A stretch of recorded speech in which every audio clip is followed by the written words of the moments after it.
माननीय मुख्यमंत्री जी का बहुत बहुत आभार व्यक्त करना चाहती हूँ। परिवहन मंत्रालय का मैं मंत्री जी का भी बहुत बहुत आभार व्यक्त करना चाहती हूँ कि उन्होंने मेरी बात को समझा और उसको फिर इतनी तवज्जो दी कि जिसको लागू करने के आदेश, जैसा आपको पता होगा कि 15 दिन में पूरे उत्तर प्रदेश में ये दिखाई देगा।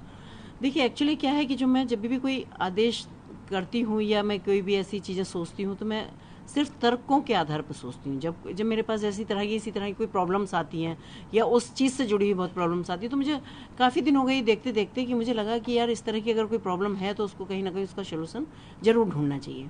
तो तब मैंने ये देख के, क्योंकि इस तरह की प्रॉब्लम, अब ये मैं सिर्फ महिलाओं की बात करूं तो भी ऐसा नहीं है, क्योंकि लड़कों के साथ भी बहुत सारी जगह ऐसा होता है कि लड़के हैं गाड़ी में बैठे हुए हैं, उनका मोबाइल या लैपटॉप या पैसे या पर्स छीन लिए, लेकिन ये बहुत सारी बार उनके पास कुछ नहीं होता प्रूफ, क्योंकि गाड़ी में बैठ के गाड़ी का नंबर तो लिया नहीं जाता। सिर्फ यही एक आइडेंटिटी होती है कि भाई हमारे अगर ड्राइवर का नाम या नंबर पता है तो उसको किसी को फ़ोन करें या कुछ भी करें, उसके बाद वो कहीं भी छोड़ा कहीं भी उतारा और निकल लिए। कई बार अंधेरा होता नहीं कर पाते।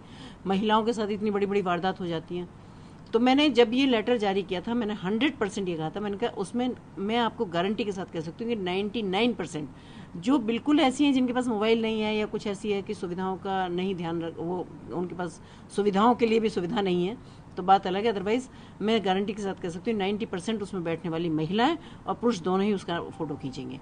और महिलाओं के लिए, स्पेशली लड़कियों के लिए, कि जब घर से भी वो निकलती हैं तो उनके पेरेंट्स भी कहते हैं कि भाई जिस गाड़ी में जाओ उसका नंबर भेज देना हमें, तो उनके लिए आसानी रहेगी कि अपना फ़ोटो वहाँ से क्लिक किया, अपने पेरेंट्स के पास भेज दिया, जिसके पास भी भेजा, या उनके मोबाइल में भी सेफ है। तो ये नहीं होगा कि हमें नहीं पता कि हम किस गाड़ी में गए तो उसका चालक कौन था।